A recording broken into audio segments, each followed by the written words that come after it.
Okay, well, welcome to another meeting of Columbus Astronomical Society.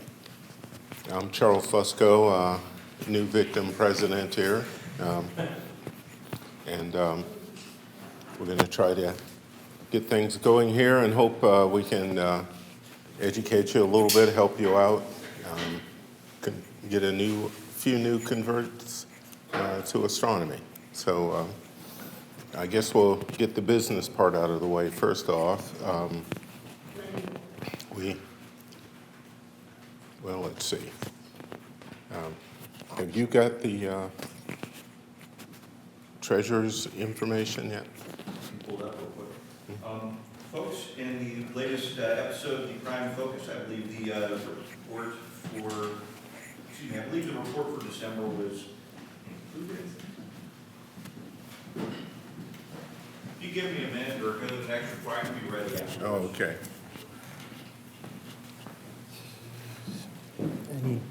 Any new folks? We have visitors. Okay, you want to introduce the visitors? So we have Jesse and Janet Garcia. There you are, back there. Jesse and Janet Garcia, here for the first time today. Yes, first time here. We're from Sunbury, and had known about the society for a while, just haven't joined, and decided to come tonight and see what it's all about. So, where it's at. Great, welcome. And then we have Brian Wurtaugh and his friend next to him there, Riley Flanagan. We're here for the first time today too, right? Yes. Welcome. And then Lawrence Howe. There's Lawrence Howe. Yep, same thing, first time today. All right, welcome.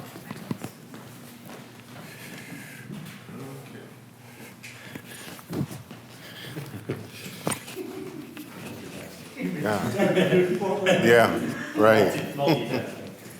So that's our vice president there, Brad. And I guess we got a few words from the director of Perkins here, who is our host for these meetings. So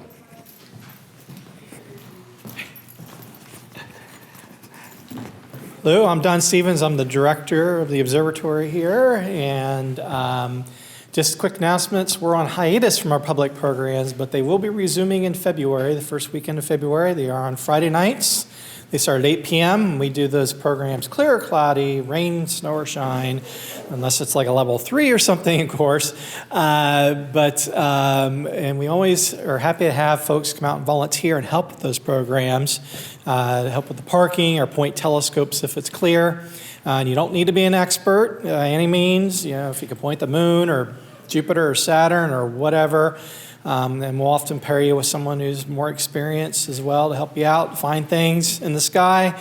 And you don't even have to have your own telescope. We've got a few telescopes here that you can set up out there to use. And so I always appreciate the helping hand. I usually will post to the club's email group when I'm, particularly on a clear night, if I'm going to need volunteers. I usually don't post if it's going to be a cloudy night. So there's some folks that have to drive a little bit, and I don't want them to drive all the way up here for, just doing parking and that. So, but if it looks like it's going to be a clear night, just come on out and set up a telescope and help out with the programs. I appreciate it. I'm also going to be doing a couple of our telescope workshops for new telescope owners. I changed a little bit how I'm doing it as opposed to the way I did it last time. There's only going to be 2 sessions. I was doing 4 sessions, but I combined them into 2 sessions. And those will be in March on a Thursday evening. And those dates are up on our website if you're interested in that. Just got a telescope, want to learn how to use it. Does cost a little bit of money, but it's well worth it. So reach out to me, and happy to get you involved in that as well. That's it. Thanks. And we have Brad here, who is also the director of the John Glenn Astronomy Park down in the Hocking Hills. So he's got a couple words about that. Yes. The John Glenn Astronomy Park, have you guys all been to the John Glenn Astronomy Park? You guys probably, it's down in the Hocking Hills State Park. It's about an hour from downtown Columbus. It takes a little while to drive there. It's a lot further away from the city than Columbus, which is a problem because you have to drive there, but it's also darker. So if you want to have really nice dark skies, you're welcome to drive down to the astronomy park and actually just use it during the week. Starting on March 1st, every Friday and Saturday, we are going to be doing our regular public programs. They don't cost anything, people just show up. We, of course, always need volunteers for that. Given that it's a nice dark sky, people like to come down and do some observing. We've got a number of telescopes, just like Perkins, that you can adopt and help out. Also, we always need help with parking and selling swag and things like that. We've got a little table there where people are greeted and we sell them red lights and calendars and mugs and things like that. So if you want to come down, that'd be great, and I appreciate it. Second hat that I wear is the editor of the newsletter, and it's always really great to get material from the members of the Columbus Astronomical Society, original materials that people have written from the point of view of someone who is a member of the club. Please feel free to submit something. If you're just a beginner and you want to tell us a story about your favorite thing that you like to observe in the sky or your favorite telescope or how you learned to get into astronomy, that's exactly the kind of thing that we are looking for and like to share. So please feel free to send that to me. The address is in the newsletter. It's basically just primefocus@columbusastronomy.org, but it's on the back of the newsletter also. So send me stuff so I don't have to write as much. So, so thank you. I got a question on that. Yes. So is that still ticketed, or can you go anytime during COVID? What's going on now? Oh, so yeah, with regard to COVID, we're not adhering to any COVID restrictions except for just be polite and don't come when you're sick. As if, I might just as if. Yeah, in terms of, if you're a volunteer, we set aside enough parking spaces to accommodate. We do have finite parking. I mean, our motto is space is infinite, our parking is not. But if you're a volunteer, we do have enough space for the volunteers, typically, because we don't get 20 volunteers, we get 7, you know.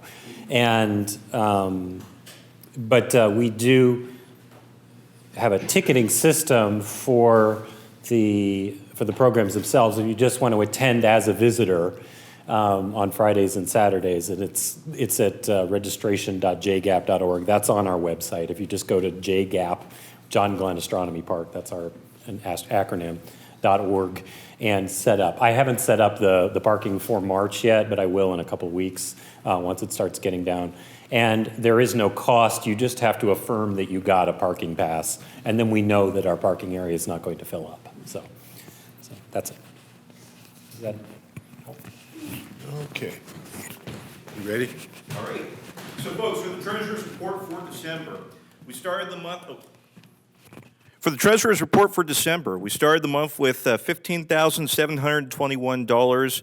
We ended with $13,555. Now, sounds like a big loss, but I encourage everybody to remember, we do have a couple of big expenses during the month of December. One of these being that we gave an annual donation to the Perkins Observatory. The other major expense we incurred was the purchase of solar eclipse glasses, given that we are using those to fundraise with the upcoming solar eclipse in the area. We did bring in quite a few revenues, mainly in the terms of membership dues, as well as donations from folks and the sale of glasses. So we appreciate all those. One thing I want to draw everybody's attention to, and this was in the prime focus as well, is just the membership. Right now, in good standing, we have 189 voting members of this club with 160 total memberships. Some of those memberships, of course, are family memberships. While these numbers are good, we are actually down 3 members since December of 2022. So hopefully this year we can grow that out a little bit. With that, does anybody have any questions? Okay. One more thing before we get started here. We have an outreach program where we go around to schools and Boy Scouts and various community events, and we volunteer. We'll set up telescopes, or we'll, help people to understand the basics of astronomy. We'll, show them some objects in the sky, and just help people develop a further interest in astronomy. So anybody who would be interested in volunteering, you don't have to be an expert. Just have the basics, because we're dealing with, people who don't know anything whatsoever about astronomy, and, and it's always amazing the first view through a telescope to, see Jupiter, Saturn, the moon, something like that. So if you're interested, Joe is our, outreach coordinator, and, you can talk to him, and we'll work with setting up various events. And we have solar eclipse glasses. It won't be long till April 8th, so if anybody's interested, they're going for $3 a pair. Or if you have a group or something that would be interested in acquiring some, then get back with us, and we'll arrange, to get you some glasses. So, Charles, yes. some people ask about solar eclipse classes. Do you have those here now? Yes. Yeah, Jim has Yeah. some with him. So, Okay. This is Ben here, asking if you are interested in yeah. classes. So, yeah, we'll, We're rocking with that. after the presentation, we'll take care of whatever you need. So Brad has got an unusual, interesting presentation for us. So we'll let him take over. There we go. Near space. Let me turn off the lights here so you can see a little bit better. This is wintertime in Ohio, and we have a big problem being an amateur astronomer with wintertime in Ohio, in that we actually have to look through our own atmosphere at all of the junk that is in the sky. What I wanted to do with my talk is kind of take you on a tour of the stuff that we typically don't look at as amateur astronomers. We tend to avoid it. Things that are naturally in the sky, and things that human beings have placed into the sky. And part of that has to do with a little bit of atmospheric physics. I'm going to take you on a tour of how the atmosphere actually works. I'm going to take you on a tour, a little bit of how the sun interacts with our atmosphere to produce some lovely effects. And then I'm going to tell you a little bit about some of the objects that you can actually see in the night sky and how to tell them apart. I did actually write an article in the Prime Focus kind of leading up to that this month, which is how to tell the difference between the different streaks of light you see in the photographs that you take. And I at the John Glenn Astronomy Park, a lot of people will show me, hey, look, I got this really great picture of a meteor, and I look at it and it's a flaring satellite or an airplane, or they bumped the camera or something like that. Or they thought they saw a UFO going all through the sky, and really it's just the camera being jiggled while they took the image. So that sort of inspired me to do this talk, which is basically what you can actually see in the night sky that is close to the Earth, but still rather interesting. So to get us start, I want everybody to do a little experiment here. I want everybody to take the biggest breath they can and hold it for a second. Okay, now, okay. So the air that you had in your lungs, or have in your lungs, if you're someone that's about 6'1.5" like me, the amount of air that is in your lungs is about 6 liters. That's about 1.5 gallons. The total combined weight of that air is about a quarter. The weight of a quarter. About 6, 7 grams, something like that. Now, what that tells us is that air is not very heavy in our day-to-day experience. We go around and we don't think, oh, this air is so hard to go through. We're not a bacteria or an amoeba swimming through air like it was Jell-O. Air is very, very light. In fact, if you took the border of all the atoms in a bunch of air at 1 atmosphere at sea level, 99% of air is empty space. There's no electron cloud in any of it.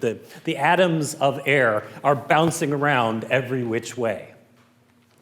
So air is not a very dense substance. It's certainly not as dense as hard everyday matter. This is iron right here. The atoms are right up next to each other. Obviously the atoms themselves are empty space, but the electron clouds are touching in metallic material. In air, that's not the case. Air is bouncing around. Now, that said, the total amount of air that is pushing down on us from the entire height of the atmosphere is about 14.5 pounds per every square inch of your body. So every square inch of the Earth has 14.5 pounds per square inch going up all the way to space. And I brought this weight here, and you can pick it up if you want, just to see. This weight is 15 pounds, so this is a little bit more than 14 pounds. But this is about the weight of all the air of 1 square inch from sea level to space. So that's how much air there is. So there's quite a lot of air. There's a lot of you, and air is pushing down quite a bit. So air can do some pretty extraordinary things. If I were to take and create a vacuum, which I am going to do, the difference between our air pressure and the vacuum is extraordinary, and it does some pretty interesting things. Now, the constituents of the air at sea level that is around us are made up almost entirely of molecules. Let's take a look at, let's see here. Let's go and witness the air. We've got our clouds coming in, and so those clouds, by the way, 4 kilometers. This vertical scale, I don't know why the video is kind of pale, but you can see the clouds just a little bit there. The vertical scale, thank you, Don. The vertical scale here is accurate. The size of most of the objects, like satellites and balloons and things like that I'm going to put in that, are not accurate into scale. But when I do clouds and mountains and the aurora you'll see in just a second, those are to scale.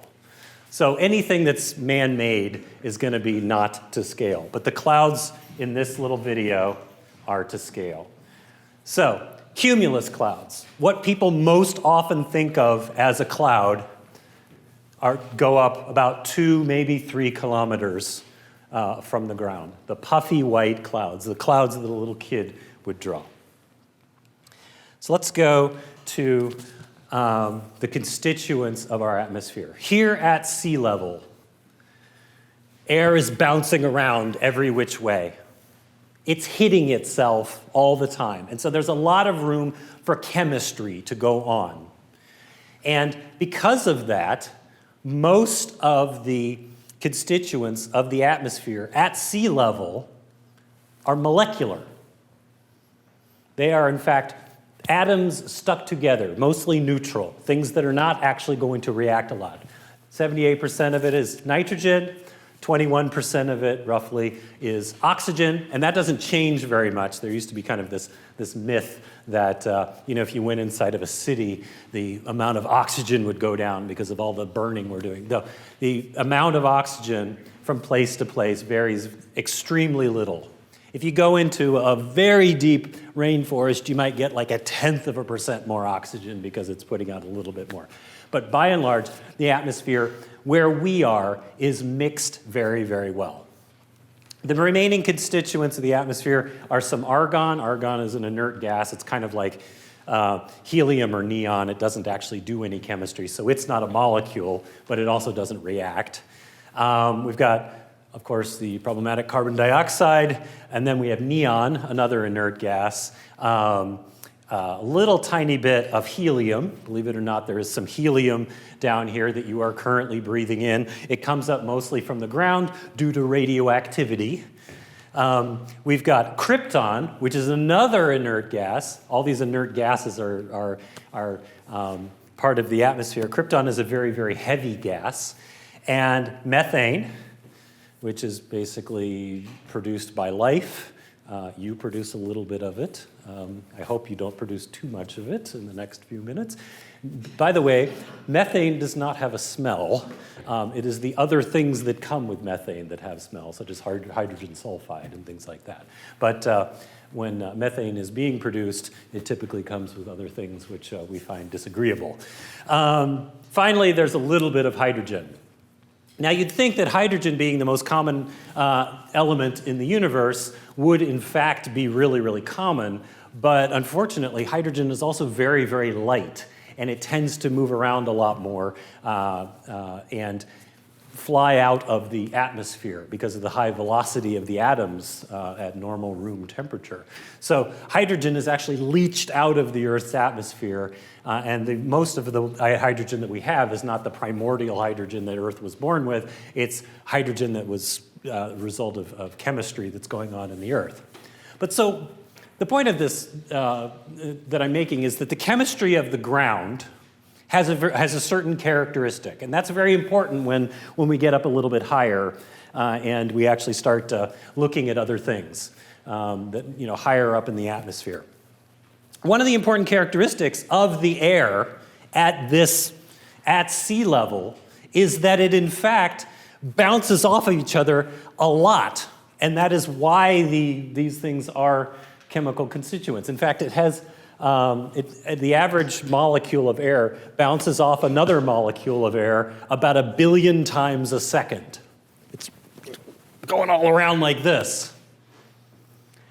So that's really, really fast.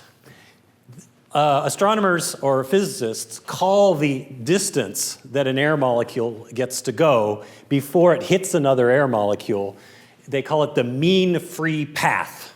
And the mean free path of an air molecule at sea level is very, very short. An air molecule doesn't have to travel very, very far before it runs into another air molecule. So remember that for later. Let's talk a little bit about cumulus clouds. How do they form? One of the properties of air is that warm air tends to rise. You actually get anything, all things being equal, if you heat something up, it will tend to rise through a fluid. And this gives the property of the air near the ground that when it is heated up, it actually tends to go up into space. We tend to get things like hot air balloons and that kind of thing that show this. But a cloud is actually formed as a result of warm air from the ground rising up through cooler air. It sucks up some water with it, and when the air goes up higher, it actually cools off a little bit, and then that water comes out of solution and forms a cloud. So the rising of air is a very important part of this. This rising it actually defines a region of space, a region of our atmosphere that we live in, a region called the troposphere. The troposphere is the bottom layer of the atmosphere. You can think of it as the place where weather happens. And the troposphere is the region of space where air actually rises up off the ground, and it keeps going up to a point. We'll actually talk about that in a second. So this is a map of our atmosphere. This is a map right here. The bottom is the troposphere. They put a cloud in the troposphere. And you notice that as the height goes higher and higher, the temperature drops. Well, why is that? I mean, you'd think that it's getting closer to the sunlight. It's actually going higher up into the atmosphere. There's less atmosphere to go through. It's going to be heated up more, right? Well, not really. Most of the heat of the Earth's atmosphere comes from the ground itself. The ground and the ocean heats up the air. And so on a bright sunny day, infrared light falls to the ground, warms up a patch of land. That air actually rises up. Some places heat up a little bit more than others, and they form greater columns of rising air, and those are where the clouds are forming.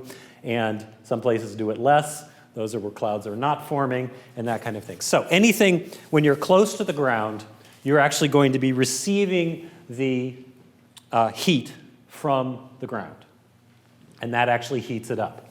Second, lower pressure air can't hold on to heat as well. So as you go higher and higher, the pressure in fact goes down and lower, and it actually bleeds off a little bit of that heat. It bleeds it away into the ambient environment, and it leads to a steady drop in temperature. It works out that the temperature goes down about 6.5 degrees every kilometer. I'm going to use metric because I'm a scientist.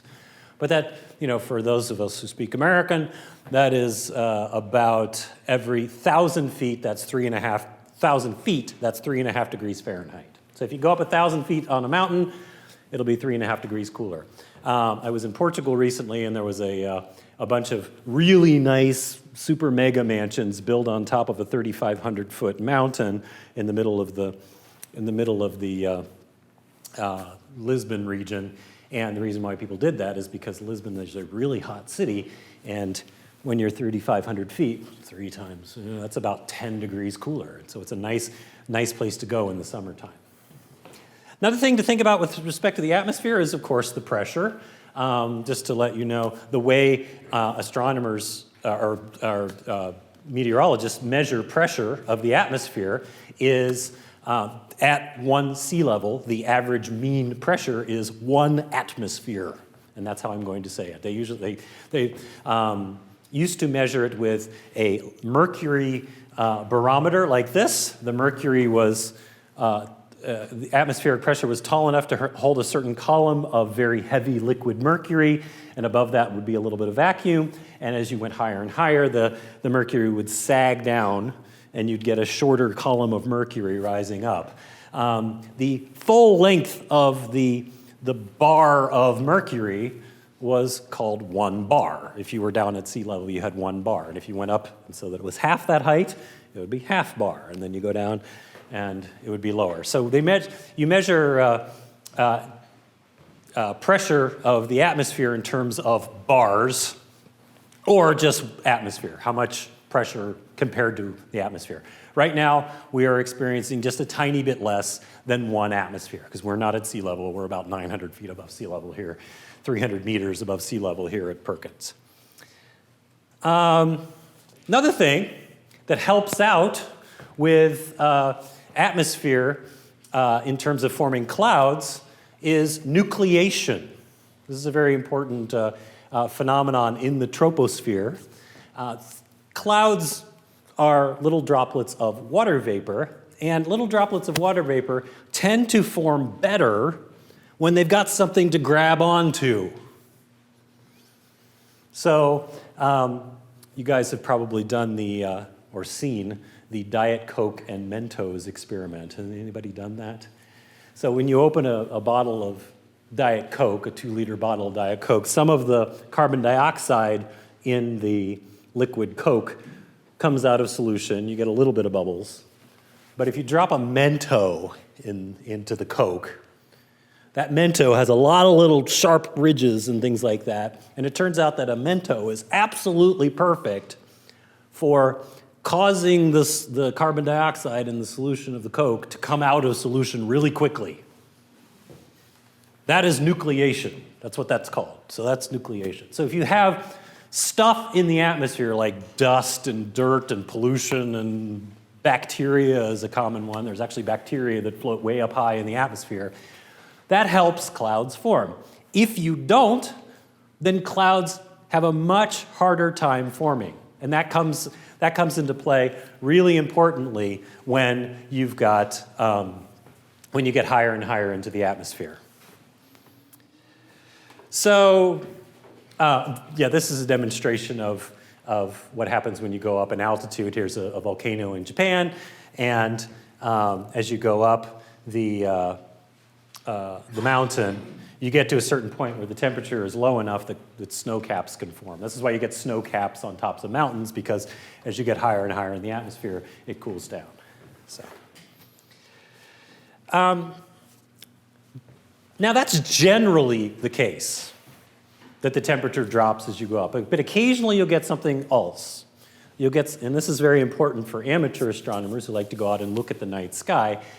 Sometimes you get a situation where the ground is very cold, or it is colder than the surrounding air. So what happens is the air close to the ground is actually very cold, and the air much higher up is actually warmer. This is called an inversion. And you don't get that rising. What ends up happening, the air is where it should be, because stuff doesn't want to go up. This is a very stable situation. And so what ends up happening is you get kind of a cap on the atmosphere that holds things down. And so one thing that this tends to do is it tends to hold pollution in place. In cities at night, particularly early in the morning, the city, the concrete and the asphalt will have bled off all of its heat away into space, and the ground will get much cooler. The air will then be, cooled down, and that air is colder than stuff up top. And until the heat of the day comes around, that air is going to be stuck to the ground, and you will get smog, which is the pollution being capped off. Or, if you're in Ohio, you get fog, which is cool air near the ground, coming with the material coming out of solution, nucleating on whatever dust is around, and forming clouds near the ground. This is a very big problem for amateur astronomers, because when you get an inversion, there goes your night, because everything is covered with dew, or you can't see through the fog that you're standing in. So now that we've got the atmospheric physics out of the way, let's actually take a journey through the atmosphere and up into space. That is the preliminaries. So let's take a look at our little movie. We start off with our cumulus clouds, and we rise up into the atmosphere a little bit. About 5.5 kilometers, let me replay that. About 5.5 kilometers up, you get to the place where 50% of the atmosphere is. Imagine that. We've only gone 5.5 kilometers. 50% of the atmosphere has already gone beneath us. The pressure is half what it was. So in this region of space, you'll often get a really interesting phenomenon, which has to do with the fact, and I take this as uncontroversial, that the Earth is a sphere. I know you've heard different. I know. People may say that, and I will put this as gently as I can. They're wrong. So,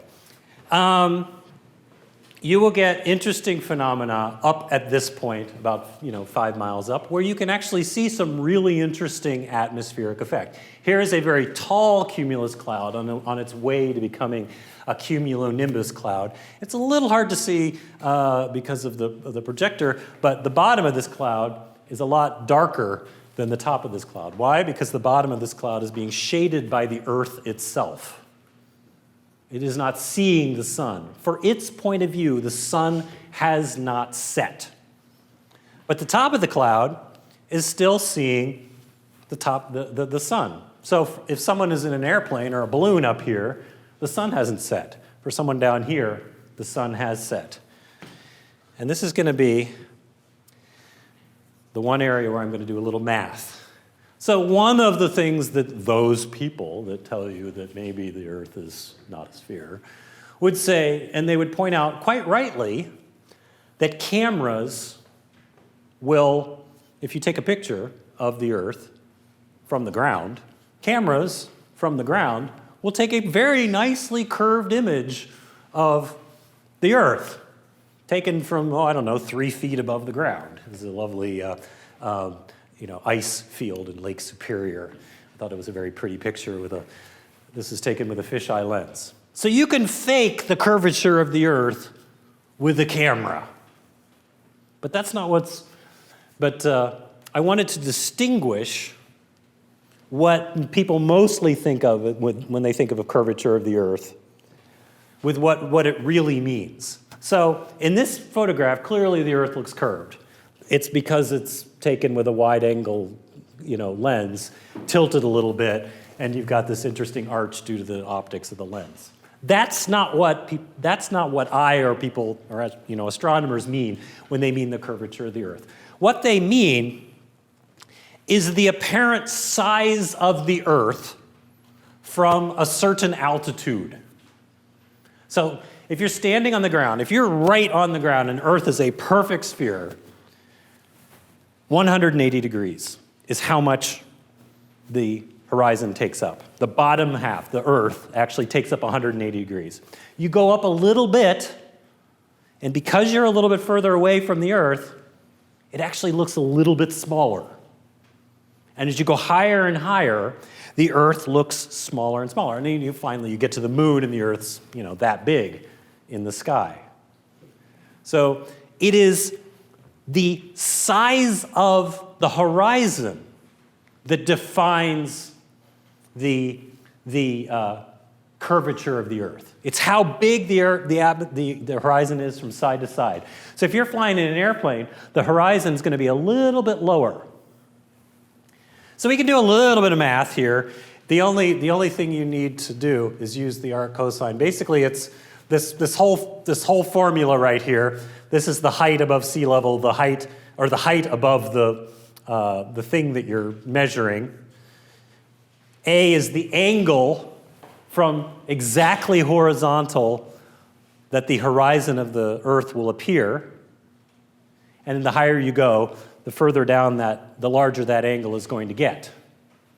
So let's do a little computation, just a very simple computation, and we will do it from 1 kilometer above the surface. So if you do the whole thing, I'll just avoid having to go through it all individually. From 1 kilometer above the surface, the horizon is 1 degree lower. I didn't want to do it in radians because that's a weird unit of measurement that I'm still not used to, but at 1 degree, that's twice the width of the sun in the sky, or twice the width of the moon in the sky. So that's a pretty significant difference. You're just 1 kilometer up. The Earth's curvature occupies 178 degrees instead of 180. You can see that, And there's an interesting phenomenon in that regard. So when you get a sunset, for example, if you were to measure the speed at which the sun goes around the celestial sphere, you just do a little division there. It's about a quarter of a degree per minute. So that's about half the diameter of the moon per minute. So the sun, if it's going straight down, takes about 2 minutes to set. So if you can get your butt from ground level up to 1 kilometer above the surface, you have, 1 degree, you have 4 minutes to get to see the sunset again. You can see the sunset once at the surface. Fire yourself up in a rocket 1 kilometer above the ground, you can see it again because you're high enough to bring the sun peeking up over the horizon. Now this has a bearing on whether or not you can actually see satellites.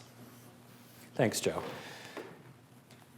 Now the situation is actually even a little bit better for us here in northern climes, a little bit further from the equator, because the sun actually takes longer than 2 minutes to set. And in fact, it takes the longest during the summertime. This is actually the sunrise, not the sunset. But the angle at which the sun comes up relative to the horizon is very shallow in the summertime. And so it takes a lot more than 2 minutes. In fact, it takes almost 4 minutes for the sun to peek up over the horizon. So you have a little bit more time even. So if you wanted to get 1 kilometer up in order to see the sun set twice, you can do that. Now there is one place on Earth that you can almost do this. Dubai.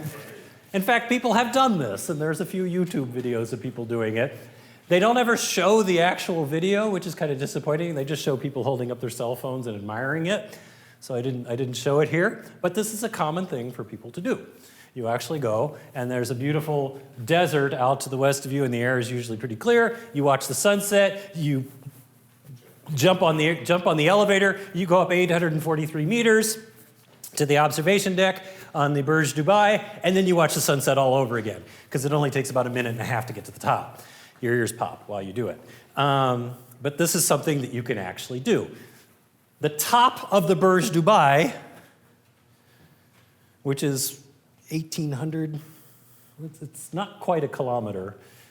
It's not quite a kilometer high. It's about 800 and something meters high. The top of the Burj Dubai will see the sunset 3 to 4 minutes after the bottom.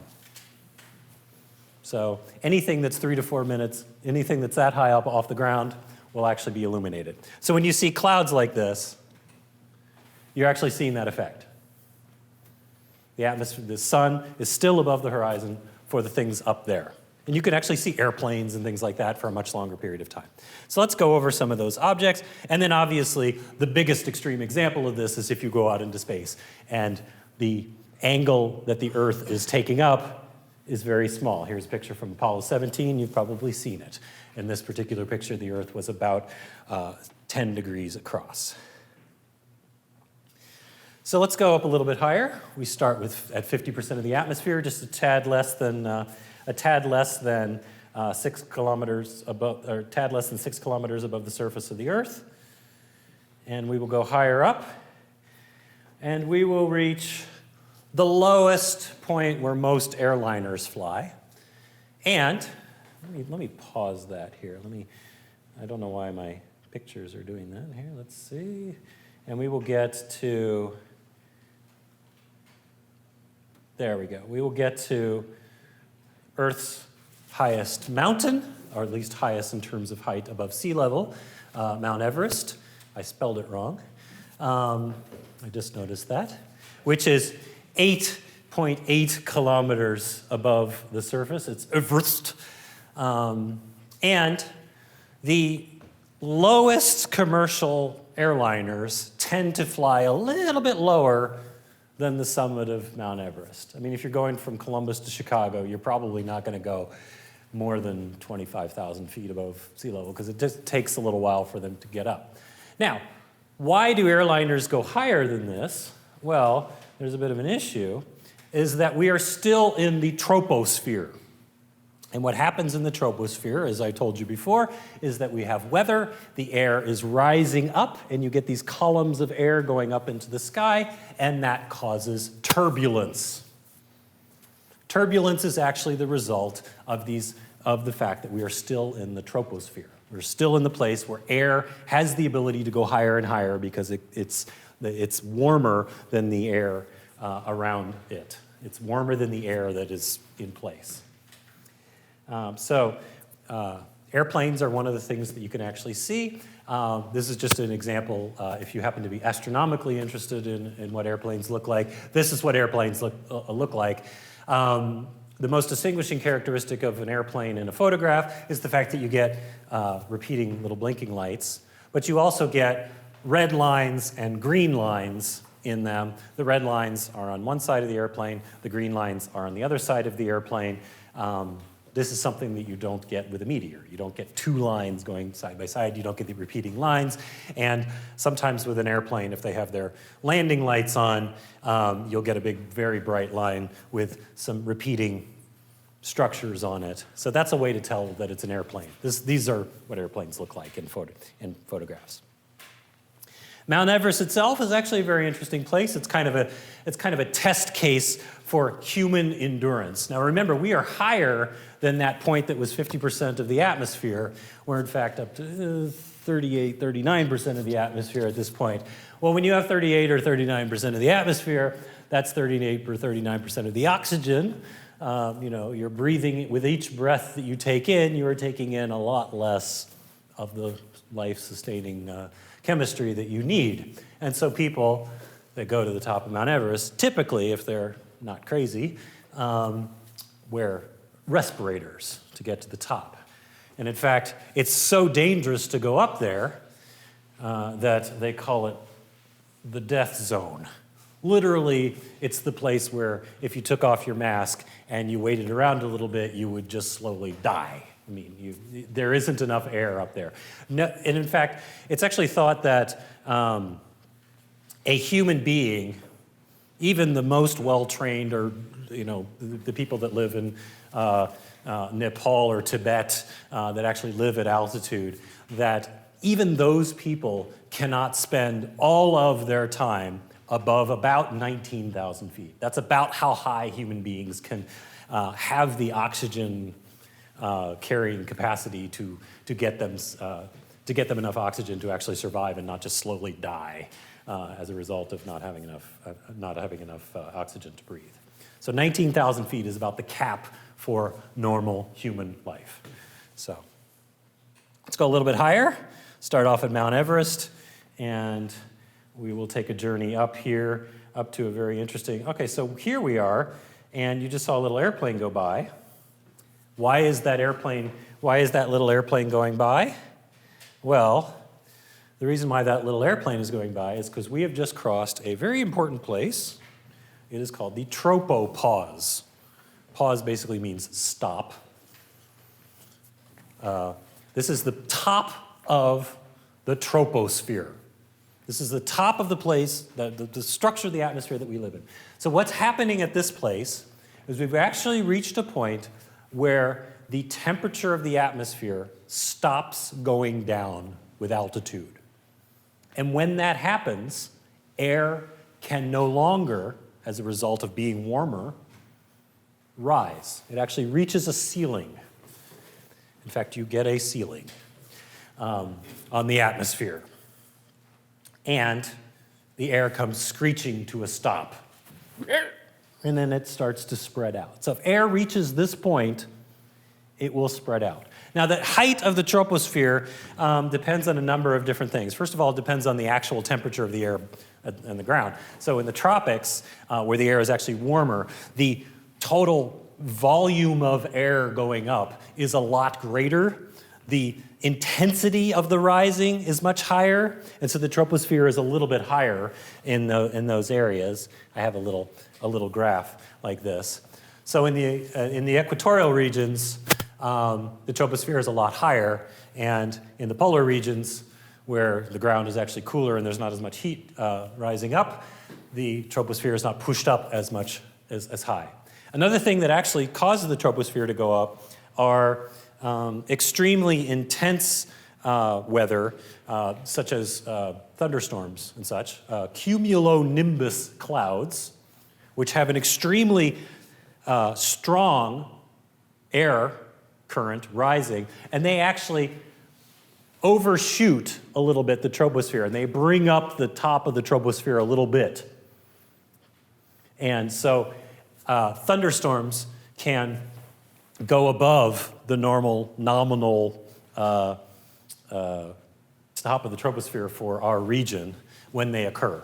But typically the troposphere is a particular height. So here is a picture of a cumulonimbus cloud, which is rising up. There's somewhere down there on the ground, there's a big hot patch. Air is rising, it's rising through the atmosphere, and then it reaches the tropopause, and it actually bends it a little bit, and the clouds start to spread out. You tend to get this area here is called a nimbus. That's what the Harry Potter broom was named after.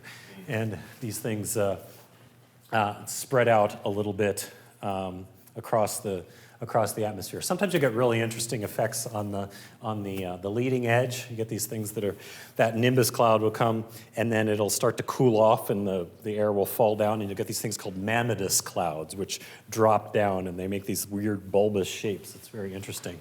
If you want to know what those bulbous shapes are named after, I will direct you to the name mammatus, but I will describe them no further. So here we have our cumulonimbus cloud piercing the top of the troposphere. It's a little bit higher than the nominal troposphere. So we keep going a little bit higher than that. And to scale, let's zoom back in. We will go up through the ozone layer. And we will reach the first of our actual man-made objects that are interesting to observe. We have a weather balloon. And that weather balloon is about 20 kilometers above the surface. This is an average height for a weather balloon. There's a number of different entities which put up weather balloons. Usually there are weather services around the globe that send weather balloons up to measure atmospheric conditions in situ. But there are other groups that do this. The lowest they tend to go is about 20 kilometers above the surface. So let's measure how long it will take for the light of the sun to fall off of the weather balloon. How long can you see a weather balloon after sunset? So 20 kilometers, 4.5 degrees. So 4.5 degrees, we figured that it was about a degree every, or the width of the sun every 3 to 4 minutes. Let's just say 3.5 minutes. And we multiply that by 4.5, 13 or 14 minutes. So 13, 14, 15 minutes after sunset, we get the light falling off the lowest weather balloons. Now, I have a personal experience with this. I was down at JGAP a couple years ago. I think it was about 2 years ago, right after the pandemic opened up. And one of the very first things I looked up, after not having been to JGAP for a while, was a very bright star in the sky. I looked up. I was baffled. I was like, oh my God, there's a supernova. I couldn't believe it. I was completely dumbfounded about that. And it wasn't moving, and it looked just like a point of light. The sun was already down. It wasn't an airplane glinting in the sky because it wasn't moving across the sky. And I'm like, wow, this is amazing. It's not where Jupiter is. It's in the north. It's kind of strange. I didn't know what it is. And one of the guys at JGAP said, why don't we put a telescope at it? Why didn't I put a telescope at it? Why didn't I think of that? So, I mean, I'm a telescope guy. I do telescopes. So we pointed a telescope at it. Turns out it was a weather balloon. And so we watched it for a few minutes, and it did something very interesting. It actually is about what it looked like in the telescope. You could actually see its round shape. And then a couple of minutes after we spotted it, I wasn't looking through the scope at the time, but one of the guys was, and they saw it explode. It actually reached its maximum altitude, so it was probably higher than 20 kilometers. It exploded, and then whatever package it had was falling to the ground. It's really pretty interesting. So if you ever see a really bright star in the sky, point a telescope at it, see what it is. It might be one of these weather balloons. In fact, I learned that Wilmington, the U.S. Weather Service outfit where they always do the tornado reports from in Columbus, in Wilmington, sends up weather balloons rather regularly, and we just happened to be downwind from it that day. So another thing you might see at this altitude are the very highest cirrus clouds. Now remember how I was telling you that nucleation is an issue with the formation of clouds, and it is definitely a really important formation. It's definitely a really important factor. Once you get to the tropopause, where air no longer can rise, there is very little mixing between that region and the next region above it, which is something we call the stratosphere. The stratosphere is the next chunk of atmosphere. It's exceptionally dry, and there isn't a lot of stuff in the stratosphere. You don't get a lot of clouds, there isn't any weather, and the weird thing about the stratosphere is that it has exactly the opposite direction of temperature as the troposphere. The bottom of the stratosphere is actually the coolest part of the stratosphere. And as you get higher and higher and higher, it actually heats up. Why is that? You're no longer close enough to the ground to experience the heat of the ground. The infrared heat from the ground has actually been blocked by the atmosphere above it. So the stratosphere isn't getting a lot of heat from the Earth itself. And as you get higher and higher, the atmosphere is actually getting more and more intense sunlight. There's less above it, so the sun is actually pounding down on it. You get more ultraviolet light as well. And one of the things that is very important is that the stratosphere is much, much less intense, not much less dense than the other regions of the atmosphere. So at that high in space, there isn't as much stuff above you to block out the things that are coming down from space. And one of those things that a group called Earth to Sky Calculus, it's a bunch of high school students in California, they regularly send up weather balloons to measure the stuff coming down from space. And Don Stevens could tell you a lot about this because he wrote a paper on it once. What they study are the effects of cosmic rays. Cosmic rays are very high energy particles flying at extremely close to the speed of light through space. They may come from supernovas, they may come from the accretion disks of black holes, they may come from interesting magnetic effects in the galaxy which accelerate particles to very high speeds. They're not exactly sure what causes the extremely high speeds for all of them. I mean, these are some of the ideas that they have. Well, these tend to be the atomic nuclei of atoms, mostly protons, but some other as well, maybe helium atoms and that kind of thing. They're flying at very close to the speed of light, and they, blammo, slam into Earth's atmosphere, causing a shower of particles to rain down on us because they're going at 99.999% the speed of light or something like that. And these things can actually rain down on us and can be detected. There's a number of different instruments throughout the world, most of them at very high altitude, because you want to be high enough up to be able to capture these things before they, first of all, get hit by the atmosphere themselves, and second of all, because they are little quantum particles which don't have a very long lifespan, they actually take a certain amount of time to decay, and that amount of time, the further down you go in the atmosphere, the more likely these things are to have disappeared by the time they got to the ground. And so they put these things up at 12, 13, 14,000 feet up in the desert, like in the Andes and that kind of thing, and they detect the effects of cosmic rays.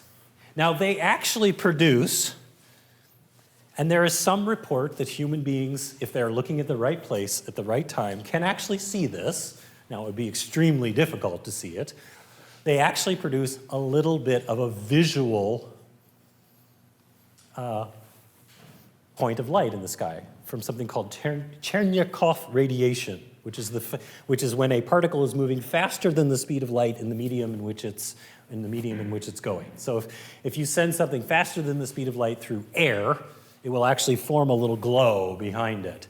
Well, these particles are definitely going faster than the speed of light in air, and this observatory here is detecting those. Now, it's really hard because the light is usually kind of in the blue range, but the really, really big and really, really high energy cosmic rays could produce enough light that we could actually see it down on the ground as like a 4th magnitude blip for tenth of a second or something like that. So it's possible, just not likely that we would actually, you'd have to be looking at exactly the right place at the right time. So this Earth-to-sky calculus actually sends up weather balloons, and they're detecting the results of the impacts of these cosmic rays high in the atmosphere, but they're going high enough up that there's not a lot of atmosphere in the way to block the particles coming down, and the distance is also a lot less where it happens, and so they're able to get more interesting reports of how strong these particles are coming in. One of the things that affects how many of these particles coming in is how active the sun is. And as the sun actually gets more and more active, you in fact get more and more of these things, or fewer and fewer of these things coming in, because the magnetic field of the sun itself actually kind of deflects these things out of the way. You would think it would be the other way around. But in fact, as the sun in fact gets more and more active, we get fewer and fewer cosmic rays from space. A little bit less cancer too, so.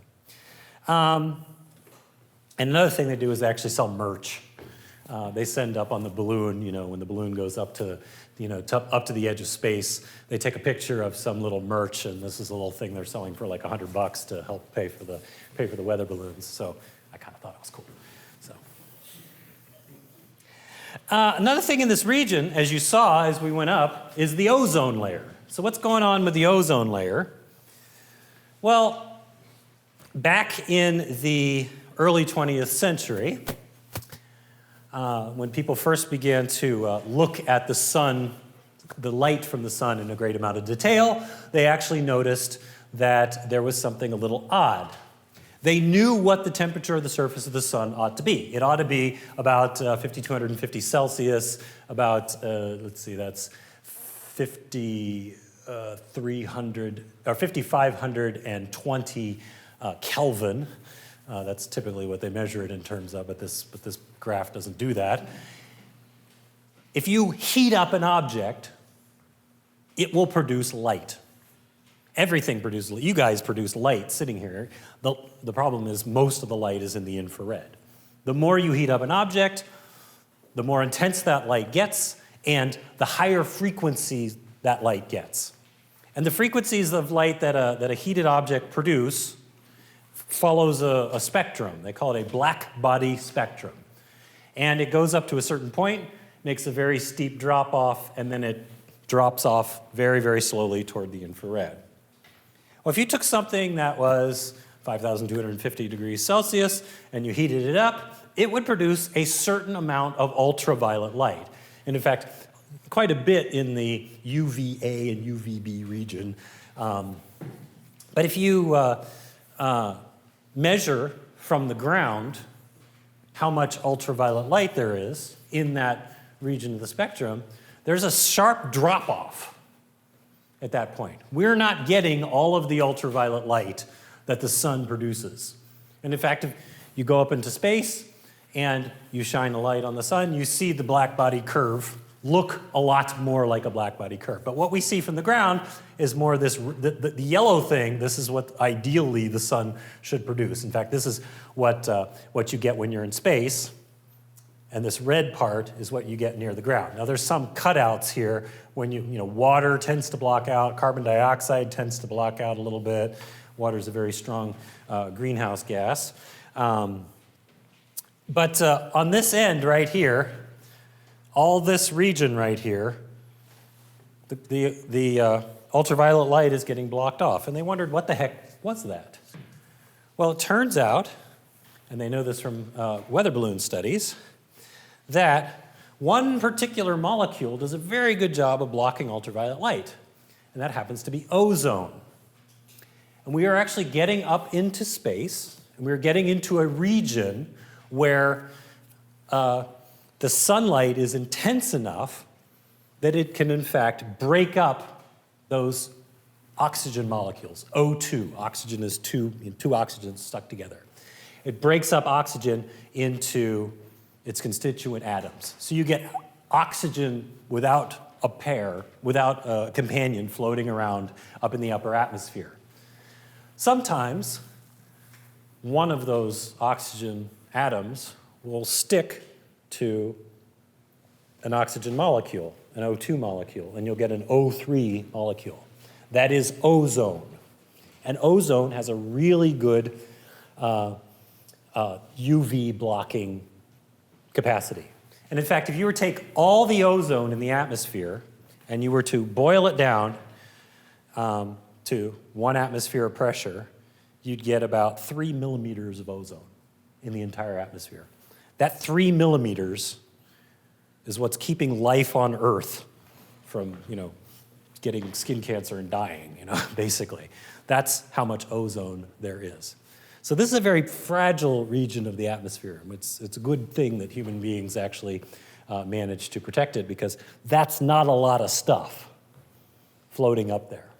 So this stuff is continuously produced, but we put things up in the atmosphere that actually continuously broke the ozone up or absorbed it into chemistry with it. And ozone is extremely reactive. So this is the ozone layer. It goes from about 20 to 40 kilometers above the surface. That's it, just that region.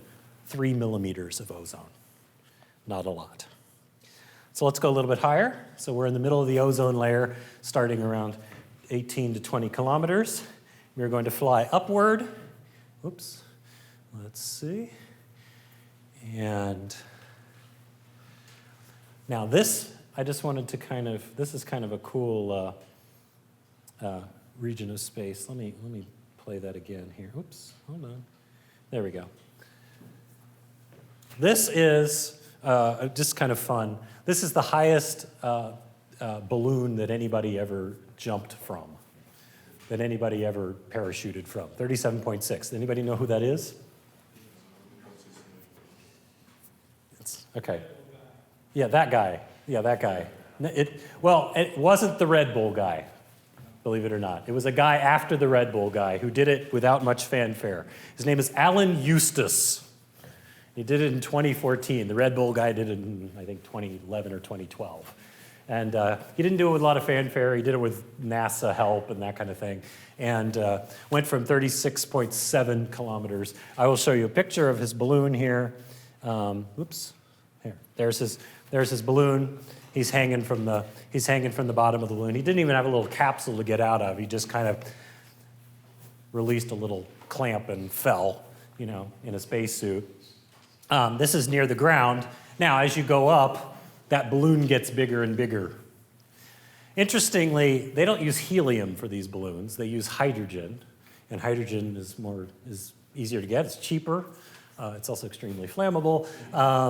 But as long as you don't have any ignition source in the area, it's actually better for lifting. You can get higher with hydrogen because it's lighter. It actually takes up less volume, for the same amount of mass. Let's go a little bit further. Okay, so we're up in the stratosphere. We're roughly about here at this point. And you'll notice that the temperature is dropping, or is going up, as we go up through the stratosphere, because we're reaching the point where the sun is actually going a little bit higher. One of the things that we've reached about this height, roughly this height, is the surface pressure on Mars. You've actually reached roughly the same surface. It's 0.6% of the atmospheric pressure of the surface of Earth. That's about how high Alan Eustace jumped from. A little bit higher than that. It's just a tiny bit higher than this. Now, this is the Ingenuity helicopter, and they had to develop the Ingenuity helicopter and use a vacuum chamber in order to attempt to see if it would fly. And these rotors have to go extremely fast in order to keep this little guy up for a minute or two when it takes its flight, because there's not a lot of air to grab onto. The mean distance that atoms travel before they run into another atom has gone way, way down at this point. In fact, at this point, the mean distance is something like a meter before you run into another atom. So it's gone from, a micrometer to about a meter.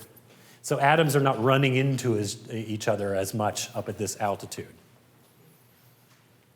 So how long would it take Alan Eustace's balloon to disappear? 6.2 degrees, that's 4. It was about 24 minutes or so before we would actually see the sun fall away. On an average day. In the summertime, it would actually take longer. In the wintertime, it would be a little bit shorter. So let's go in the stratosphere, and the temperature has stopped rising. And something curious happens at this point. It tends to level off. You go into a region, not the troposphere, not the stratosphere, you get into what is called the mesosphere. That's the middle region of the atmosphere. It's not a particularly apt name, but that's about halfway up our channel here. This is the highest that a weather balloon can get. This is not one carrying, a human being that weighs, 150 pounds with 250 pounds of spacesuit. This is an extremely large weather balloon carrying an extremely small payload. Can get about 53 kilometers above the surface here. So there's our weather balloon there. And we fly up a little bit higher into the atmosphere, and we reach a rather interesting phenomenon. Has anybody seen noctilucent clouds? So, once again, nucleation is a very important aspect of cloud formation. And at this height above sea level, there is a particular source of material which provides nucleation for these clouds. Actually, there's two sources. There's a natural source and there's a man-made source. Anybody want to guess what the natural source is? Meteoritic dust. Meteoritic dust. That is the natural source. The man-made source, rocket exhaust. So when a rocket flies up to the mesosphere, that material gets mixed around in the mesosphere, and when the atmosphere is extremely cold, we're talking like minus 180 degrees below zero, very, very cold, you can get nucleation in the form of little ice crystals in the northern regions, the polar regions of the Earth, at a height of between around 75 to about 90 kilometers above the surface. They tend to hover around 76 kilometers. These are called noctilucent clouds, and they call them noctilucent clouds for a very good reason. Noct means night. Lucent means glow. They glow at night. And if you're up in the northern regions, during the summer in particular, it takes a really long time for the sun to get far enough below the horizon that these things will not be illuminated up above the surface of the Earth. So sometimes, very, very rarely, you could see them down at 40 degrees north latitude, which is where we are. But if you really want to see them, they're actually quite lovely. They're very opalescent and very pretty. And there's a particular region of spaceweather.com dedicated to people who have taken pictures of these in particular, noctilucent clouds. Some people confuse them with the next object that we are going to pass by. Oh, not quite. Yeah. We're stopping off a little bit here and take a look at the meteors. Meteors tend to, it was hard to, with the vertical scale, show where the meteors are in particular.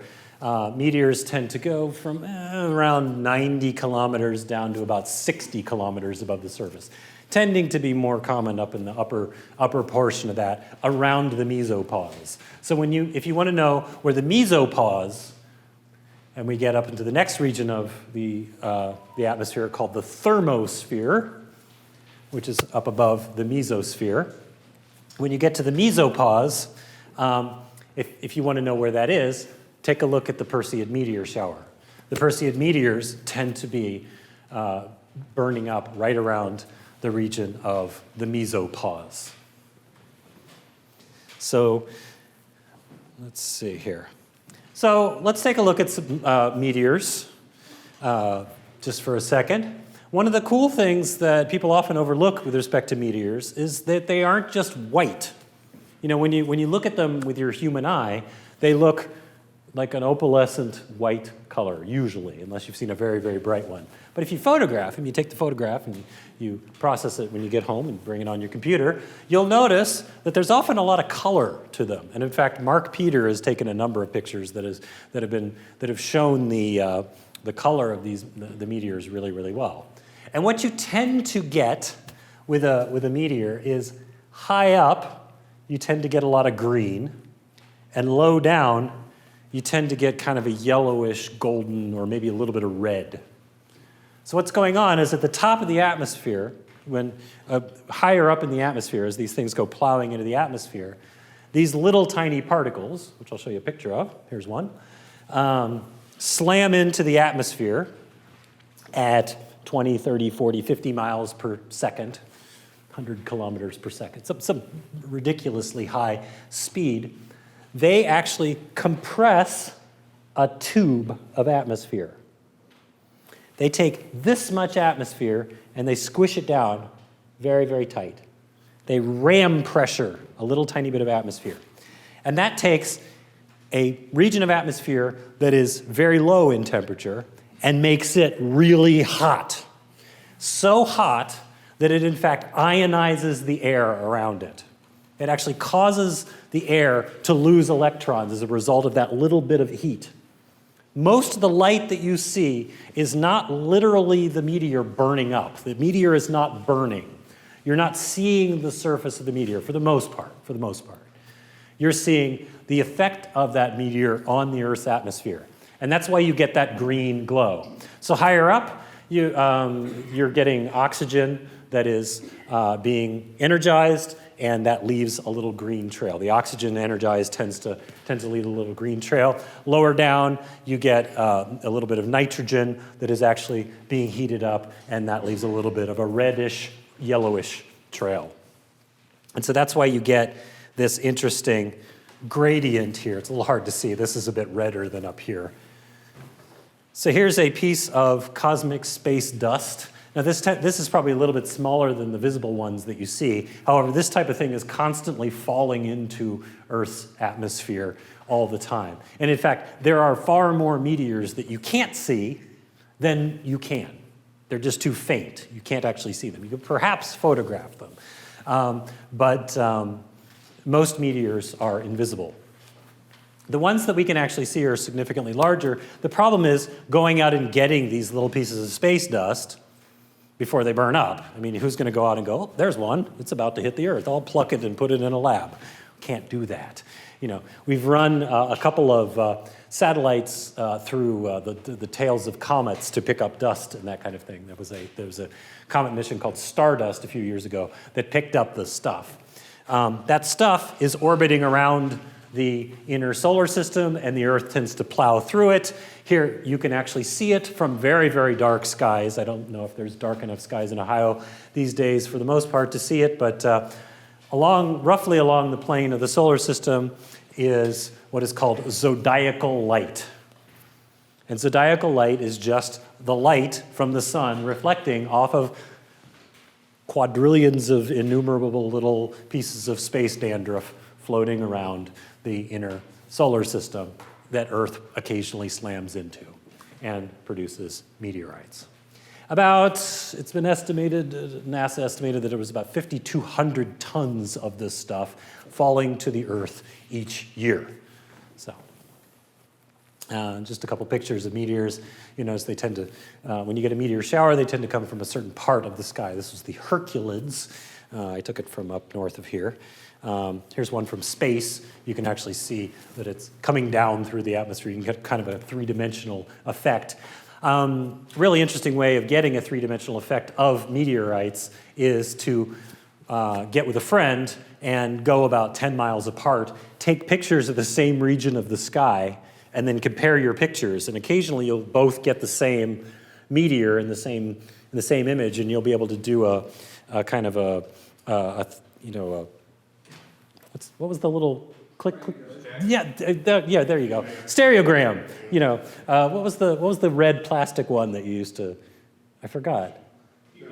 Viewmaster, thank you. You could do a little Viewmaster thing with it. You could compare the two of them and actually get a Viewmaster picture of the height of meteors. I accidentally did this about 7 or 8 years ago. Someone was up here at Perkins, and I was down at J-Gap, and we both took pictures from a widely divergent angle, and were able to triangulate the position of a particularly bright meteor that we both happened to photograph on the same night. It's kind of cool. Meteors can get fairly big, however, and when you get something, this one is about the size of a racquetball, and when you get one of those, you get an extremely bright meteor, in which you can actually see the meteor literally burning up. And in that case, you often get a lot of green. Green is iron. There's a little bit of red. That sometimes happens. Sometimes you will actually get the black body radiation of the meteor itself. Sometimes the meteor will be falling, and the heat of the meteor will be so bright that you will actually be able to see it glow. It tends to be kind of a flame yellow. Some of you may have seen this, where a meteor appears to break up, and you get a little bunch of golden pieces that fall. That's the black body radiation of the little pieces kind of forming little sparks in the sky. Most meteors that you see that are bright like this are chondrites. Chondrites are rocks that are mostly rocky. They've got a lot of silicon in them. But some of them are nickel-iron meteorites. They're much more rare, but they're a lot more spectacular if you actually find the rock themselves. This is actually a chondrite here. This is what one of those looked like in a photograph. You could see it's coming down and it exploded, and this is when the meteor is actually showing the mineralogy of its constituents, and then it fades away there. Up there at the top is the ionization of the air left behind. So if the meteor is particularly strong and particularly big, it will ionize a lot of the air, and that'll take a while to dissipate, and you'll get these really weird, stringy effects that dissipate over a minute or two. And you can see the winds up in the mesosphere at this altitude, which is pretty cool. They're pretty fast. They distort the ion trail pretty quickly. There's a lot of turbulence up there. Here's one thing that may look like a meteor. I just wanted to show it to you to kind of distinguish what a meteor looks like between what a flaring satellite looks like. This is actually a satellite moving through the field of view of my camera, and you'll notice that the satellite gets cut off right there. That's not going to happen if you take a picture of a meteor. If you take a picture of a meteor, 99.9% of the time, you're going to take a picture of the whole meteor, unless it goes out the frame. Satellite is going along much more slowly, and your shutter will close during the exposure, during the satellite. And so if you've got something that gets truncated, just like that, that's going to be a satellite. The other thing is satellites tend to rise up in brightness and fade out in brightness in roughly the same manner. If we take a look at the last image, you'll notice that this kind of goes along, and then kind of just sort of blobs out. It's a little more irregular than what a satellite looks like. So that's how you tell the difference. Let's go a little bit higher. Go up into the mesopause. Oops, hello. Did I get my video here? No, I didn't have my video, sorry. Here's our region. We're in the mesosphere here, and everything is sort of coming down. All the meteorites are coming down. What's happening in the mesosphere is the temperature is starting to drop again. Why is it starting to drop? Well, the pressure is going down, and the solar heating is no longer enough to keep the heat within the mesosphere. It's bleeding off that heat out into space. So it's dropping the heat. So this region, the mesosphere, is a lot more turbulent than the troposphere, which is something you can see when you see those ion trails in those meteorites, in those fireballs. In the mesosphere, at the top of the mesosphere, my little video didn't play, so we didn't get up to that height. The top of the mesosphere, we get the bottom of the auroras. So this is how high the auroras are. So there we go. It's playing. Okay. So we get the bottom of the auroras. Now, you remember I was telling you about how the mean free path of atoms at sea level is very short, and atoms are bouncing into one another every, a billion times a second, 10 billion times a second. When you get up this high, atoms are extremely far apart, and they don't run into each other very often. And at this point, you can get some very weird chemistry. That very weird chemistry causes an interesting effect. So, at this height, when particles from the sun slam into the Earth's atmosphere, they get caught up in the magnetic field of Earth's atmosphere, and they get scooped down into the magnetic field of the Earth. They pass through our atmosphere. They slam into atoms that are in our upper atmosphere, and they energize those atoms. They actually contribute a little bit of energy to the oxygen atoms up there in the atmosphere. Oxygen, in general, you slam it with a particle from the sun, will, on average, take about 0.7 seconds to release a photon of light, this green light. It'll release a photon of green light, 0.7 seconds. It just so happens that at this altitude, the point where you start to see auroras, the mean time that it takes two atoms to slam into one another up there high in the atmosphere is about 0.7 seconds. So what's going on? When two things slam into one another, if they're energized and they slam into one another, the energy of that collision dissipates the energizing of those atoms. Those atoms get rid of the energy in the collision that they made with the other atom. They actually, a little bit of chemistry will happen, or one will knock the other one, away. The energy will go away. However, if you leave that guy alone, after it gets energized by a particle from the sun, if you leave it alone for 0.7 seconds, it'll put out a photon. And that photon is green. And it just so happens that at this height, the mean free path is about 0.7 seconds. And you're getting auroras as a result. So that's why auroras come down to a certain point and then stop. Because below that, the atoms are moving around relative to one another, banging into one another more often. Can't happen. Also at this point, we get 1 millibar of pressure. That's 1/1000th of the pressure at the surface of the Earth. Very, very little air. And this region right here, 100 kilometers above the surface, is a place called the Karaman line.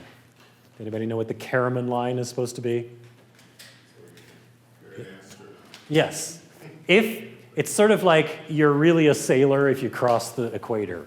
Okay, if you cross the equator, that's when you're really a sailor. Well, you're really an astronaut if you've actually crossed the Karaman line. Why is the Karaman line important? The Karaman line is a guesstimate of the highest you can fly aeronautically. If you could, the fastest conceivable aircraft could be held up below the Karaman line by the atmosphere. You could actually conceive of a theoretical aircraft that would be going along fast enough to be held up in the air. So you can actually fly below the Karaman line aeronautically. Above that, there isn't enough air anymore. There's not enough air to hold you up. And 100 kilometers is a nice round number because the actual figure is sort of wishy-washy. But 100 is a nice round number. And so internationally agreed upon, gold star, you reached space, 100 kilometers. And there's a rather noted gentleman back there that recently did that. Anybody know who that gentleman is? Yes. Captain Kirk. Yes, it's Captain Kirk, William Shatner. So the sun below the Karaman line would have to be 10 degrees below the horizon.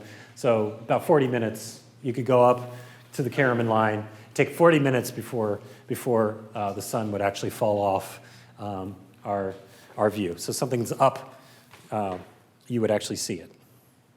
So let's go a little higher. Oops, here we go. Yeah, play. Oh yeah, it is playing there. Okay, it's just a little squiggly. Okay, so we go up from there, and we go a little higher. Now we get to a real interesting place. This often kind of confuses people.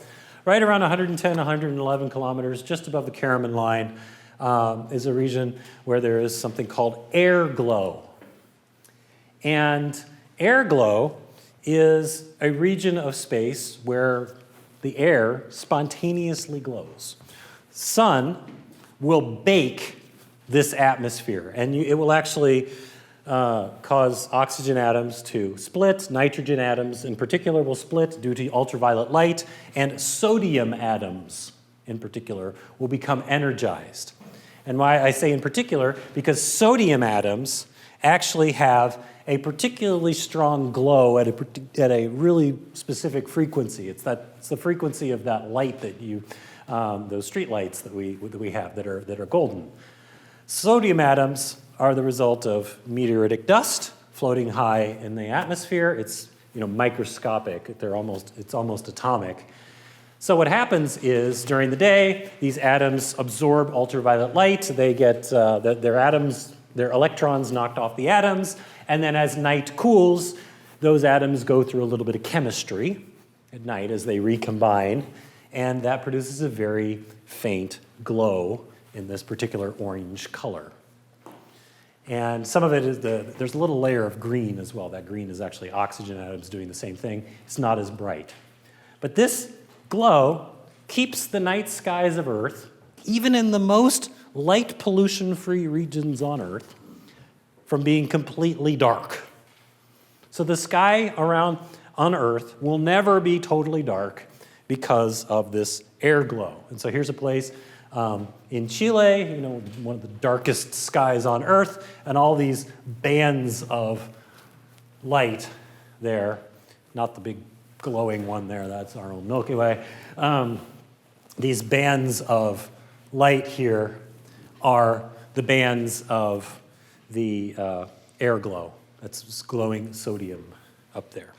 So if you ever wonder why the sky is never black, well, it's not black because you've got air glow. You could be on the top of Mauna Kea, in Hawaii, and it still wouldn't be totally black. It's pretty dark, though. But this can actually be photographed. As a number of people have photographed it from Ohio, and it comes and goes. When the sun is more active, you get more of it. When the sun is less active, there's less of it. So let's go up a little bit higher. I promise you, I'm almost done, and then I'll get to my little demonstration here. So, 150 kilometers up. You notice the background is a little bit red. I hope you can see that. This is where the red aurora tends to appear. Now remember how I told you that the red aurora, or the green aurora, are the result of oxygen atoms emitting a green photon of light when you reach a certain altitude where the mean free path allows oxygen atoms not to collide with each other for, on average, 0.7 seconds. This is higher up in the atmosphere, and the mean free path is actually several hundred seconds. It actually takes a lot longer for the atoms to collide with one another, and this allows a very diffuse and very faint glow, which is red, to appear. This is another one of those oxygen emitting a photon of light. This oxygen, energized in a slightly different way, emits a photon of light because it is allowed to. It doesn't go through the collision that snuffs out that potential emission of a photon. So when that happens, and there's an aurora, here in Ohio, if an aurora is particularly strong, even though the aurora is not happening in our neck of the woods, we can actually see it. Why can we see it? Because it's 150 to 300, 400 kilometers above the surface. And though the Earth curves away from us, which is uncontroversial, the Earth curves away from us, the aurora actually sticks up above the horizon, and we can see it in that region. And I showed a little space capsule going through that. The space capsule is the space capsule of John Glenn. The lowest point in the orbit of Friendship 7 was about 151 kilometers above the surface. That was right in the middle of the red aurora. Had there been a red aurora going on at the time, he would have been flying through it. That's how thin and tenuous the atmosphere is up at that height. It's still enough atmosphere to produce a red glow. Here's a picture. This is taken by me in 2011 from the Hocking Hills State Park. Did anybody see this one back in 2011? This is in October of 2011. Yes, that was awesome. This is one of the best auroras I've ever seen. So these are going up 200, 300, 400 kilometers, very high. Here's Friendship 7, by the way, in the Smithsonian. So let's go up a little higher. Whoops. Go back. Here we go. And to give you a sense of the scale here, we get to the lowest stable satellite, the one that's, the lowest currently orbiting satellite. This is a satellite that goes around the Earth only 167 kilometers up. Now, it can't stay up forever. It's going to fall down to Earth. So, in my little animation, I put a little flame on the end of that satellite. That little flame is because that satellite actually boosts itself every so often to keep from falling back down into the atmosphere. And has to do this fairly regularly because there is still enough air over time to slow it down and make it fall. That's the Tsubame weather satellite. It's also meant to study gamma rays as well. It was put up by a consortium of colleges in Japan. 13 degrees below the horizon is where its sunset would be. Go a little higher. I'm speeding up here, I promise. Are we still good? Yep. Okay, awesome. So we took a long leap here. We get finally to the International Space Station, 375 kilometers above the surface. Even at this height, the International Space Station needs to make boosts every once in a while. Anybody not seen the International Space Station fly overhead before? Any of our newbies? Okay, so every once in a while you can see the International Space Station. You tend to get 3 or 4 nights in a row, once every 3 weeks or so, where the International Space Station will fly overhead, and then the Earth has actually turned in an unfavorable way for you to see it from a particular location. You can see it from the ground. It's actually big enough that you can actually see its shape in a telescope. If you catch it just right, you can actually see a little H. These solar panels glow quite golden. It's quite lovely. Current population of the International Space Station is 7 right now. The Americans are here and here. This is Emily Rutkowski, and I can't remember her name, sorry. But this is a graph of the altitude of the International Space Station over time. Now you'll notice it goes down, down, down, up, down, down, down, up, down, down, down, down, up, down, down, down, up, down, down, down. Well, what's that all about? Well, we still have a little bit of air up there. And this is actually the upper limit of the auroras, so there is still a little bit of air. And right here on the tail end, you've got a little engine right there, which produces a very slight nudge. So every couple of weeks, the International Space Station makes a boost, goes back up, and then it slowly gets dragged back down again by the very tenuous upper atmosphere. Goes back up, falls back down. So when the International Space Station is going to be decommissioned at some point, they don't need to do anything. They just need to wait, basically.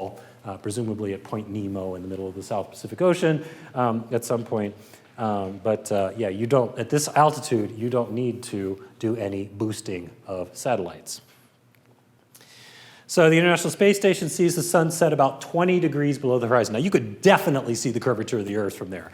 I mean, 20 degrees is about there and about there. That's about how big the Earth would be from your point of view. So you would see, if you went out to the cupola and looked out, you could actually see the curvature of the Earth. It would definitely be there. Now, it'd be difficult to photograph, but because it would be that wide of an angle. But here's a picture of the International Space Station.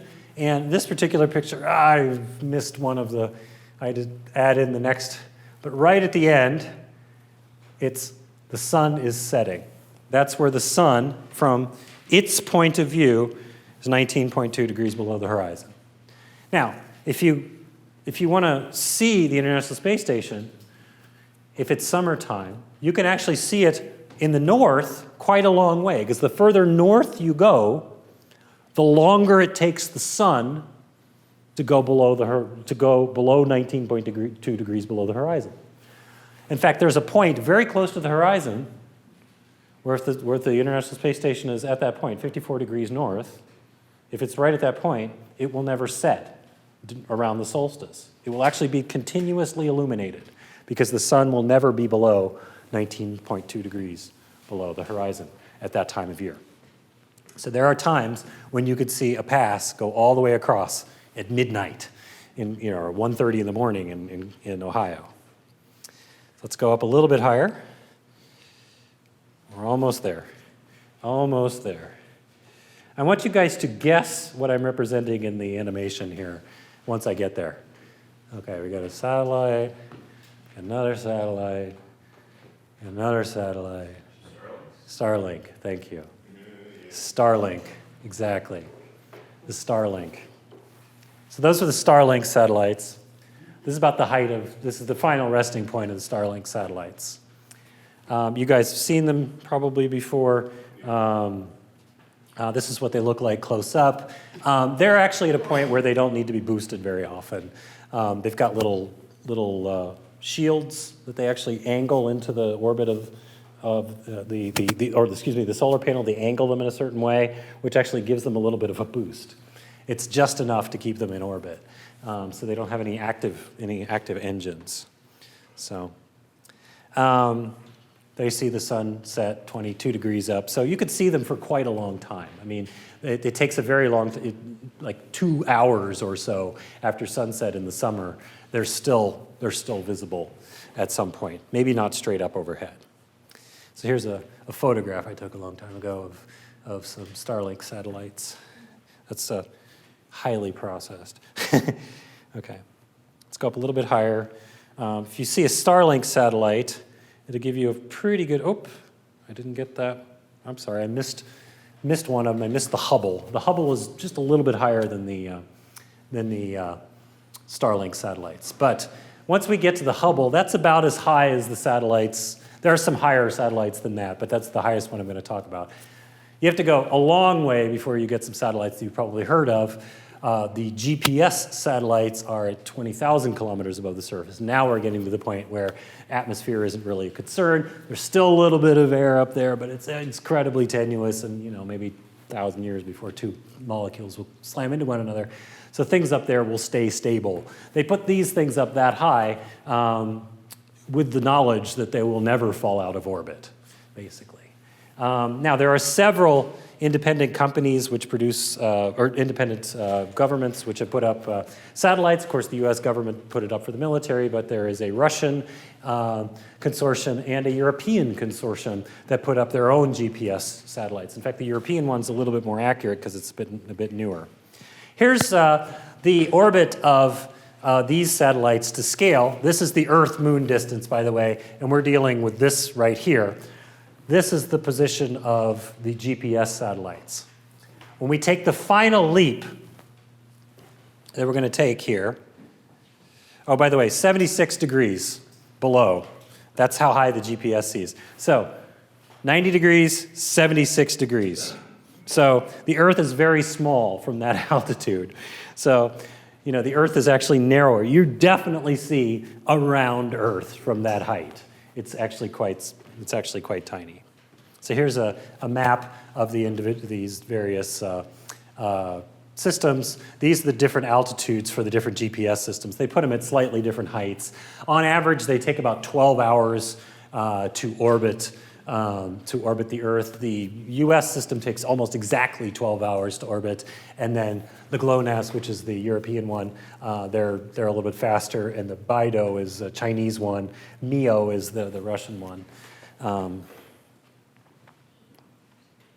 And here is a picture that I took of a GPS satellite, and I know that it's a GPS satellite because I know how long the exposure was, And I know how fast GPS satellites appear to move through the sky.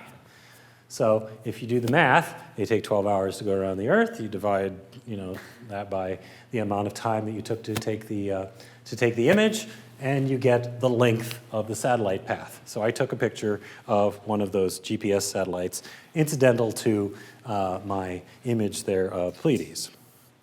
So let's go up a little bit higher. Oop. And we reach our next and almost final major milestone here. We get, this is just a brief stop along the way to the distance at which Apophis, the doomsday asteroid, is going to pass by the Earth in the year 2029. It will be visible to the naked eye if you happen to be in the right part of the Earth. And it is quite low. It's actually a little bit lower than the next object. Hello, there we go. There we go. Here, please play. Come on. Play. My video's not playing. Anyway, the next step are the GPS satellites, or geosynchronous satellites. I apologize. Geosynchronous satellites are high enough above the surface of the Earth, about 31,000 kilometers or so, that they take 24 hours to orbit the Earth. And if you put them around the celestial equator, that means they will appear to stay in the same part of the sky. The Earth takes 24 hours to spin, and as you spin, they're always in the same place. If you want to get that television station, it's a satellite television station, all you need to do is fix your satellite dish to a certain part of the sky, and it will be there all the time, because it is taking exactly the same amount of time to orbit the Earth. Now, it will appear to move across the stars. If you're fixated on the stars, if you have a tracking mount and you're following the stars, those satellites will appear to move because you're following the stars and not the satellite. These little dashes in this image are pictures of geosynchronous satellites. You notice there's a whole bunch of them. Why are there a whole bunch of them? Not because I added a bunch of photographs. This is a single photograph. It's because the geosynchronous region is actually quite crowded. There's a lot of communication satellites. There's a lot of things that want to be in geosynchronous space. Here's another one. And when you don't track the stars, like this star trail image that I did down here at the bottom, the geosynchronous satellites don't look like little streaks. They look like little dots. There's one, and there's one. That's Orion, by the way. And that's about where the geosynchronous satellites appear from our neck of the woods. They appear about that high up in the sky, about how high Orion gets. And I've noticed that from Perkins Observatory, our latitude is perfect. There is one Messier object, M11, where the geosynchronous satellites go right through. A number of times I've been looking through the Shotland, and a little satellite will drift through the field of view. It's really cool because that's the height. And hopefully this will play. This is my impression of that event, and I love this. This is my favorite illusion you can do. If you find a geosynchronous satellite, turn off your motor, or if you got a Dob, just don't touch the telescope, and just watch what happens. And I want you to stare at the satellite in the middle of the field of view. Just stare at it.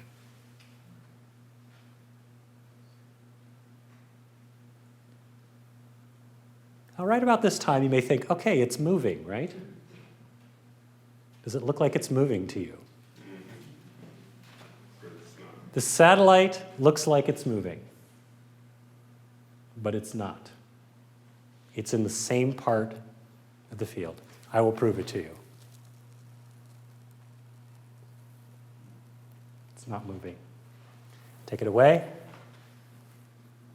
It looks like it's moving. And that's a wonderful illusion. So, someday in the summer, I want you to spend a lot of time scrutinizing M11. Look for that little dot. It's usually around actually April or May when it's the most visible. Yeah. So yeah, you get the illumination is the best. That's true. So I wanted to do a little demonstration here.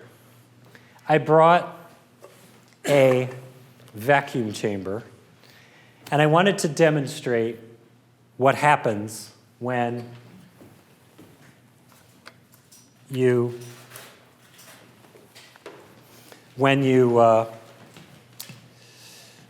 travel up into space. So we're going to do two little experiments. The first one is on the bottom of this, I have a feather. And I got a party balloon. I'm going to blow up this party balloon, but I'm going to put a little tiny bit of air in it, about that much.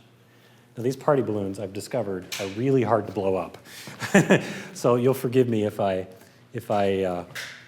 take a little bit of time to do this. Let me get my camera all set up here. Now, we will demonstrate. Oops. Okay. We will demonstrate. Turn on the valve. Is it going? Good. Okay. This happens quickly, so. And also you start to get condensation on the. It goes at about maybe 0.85, something like that. Depends on how warm the water is. Okay. What's it at?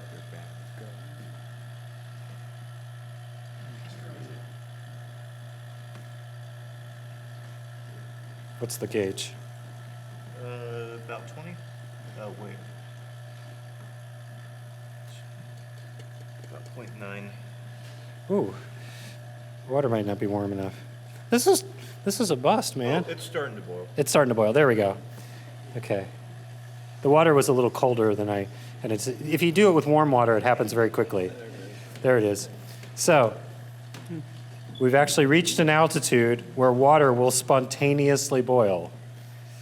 Now, the Cayman line is a little bit above the triple point. It's actually the place where 1 millibar happens. That's right around where water will always boil, even at 0 degrees, like 0.001 degrees Celsius, water will boil at that altitude. So the temperature of the water hasn't changed at all?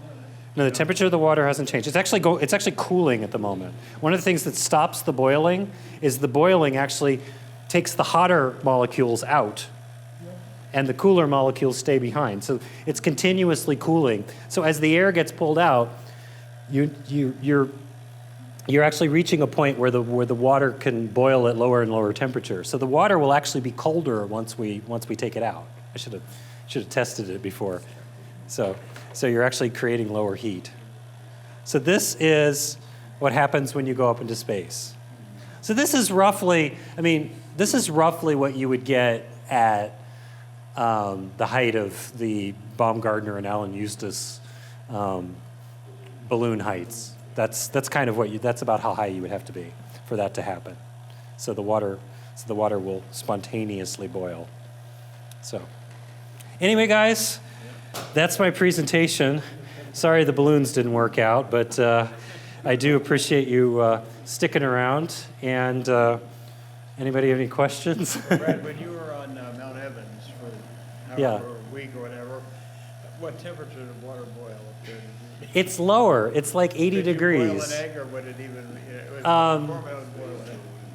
Yeah, one of the reasons why they give recipes at high altitude temperatures is because water actually boils at lower temperature, and food cooks according to the temperature, not according to whether the water's boiling. So if the water only boils at 85 degrees centigrade, that is centigrade. If water only boils at 85 degrees centigrade, then the stuff is going to take longer to cook because it's not 100 degrees instead of 85 degrees. You never have hot coffee. Yeah, you can't have coffee hot enough. You can't, sometimes baking a cake isn't the right, it doesn't work as well. But yeah, so as you go up higher and higher, the boiling point actually goes lower and lower. So at this altitude, the boiling point is room temperature. So we are actually boiling the water, and I bet if we take the water out, if you stick your finger into there, it'll be pretty cold. So let's try. No, it's fine. Okay. So let's let the air out. So while the air is coming out, and the feather starts to fly around, you notice the feather goes around now. Anybody have any more questions? So. I'm sorry? The air is going in. It's going in very slowly. I have the valve set so that it actually goes slowly, because if it goes fast, you can accidentally suck your finger into it, which is very painful. I mean, if I stick my little piece of plastic here, it'll get sucked in. I have a question. Yeah. In radio, they talk about atmospheric ducting for the radio waves where you get much further transmission. Do you know what altitude they're talking about? Yeah, that's in the ionosphere. That's actually above, the next level above the thermosphere. You get UHF going much further. Yeah, we're talking like 300 kilometers and up. Oh, is that high? Yeah, it's pretty high. Atmospheric ducting. Yeah, so the ionosphere is the region of space, and I didn't talk about all of this because obviously I talk really long-winded, so I had to cut out a few things. But the ionosphere is actually the region of space where the atoms are not only split apart into their constituent atoms, but they're also almost all ionized, and so they reflect radio waves. An interesting fact is that the Arecibo radio telescope, its original mission was to study the ionosphere. It was a radar dish that they plowed up into they sent a radar up into the atmosphere to study the layers of the ionosphere. I mean, obviously it makes a great radio telescope as well, but it was designed to study the ionosphere at first. That was its main mission. So, powering off. There we go. Thank you. Yep, we're done. But are we out? So is this? Yep, we're good. So let's see if we test this. I know how warm it was to begin with.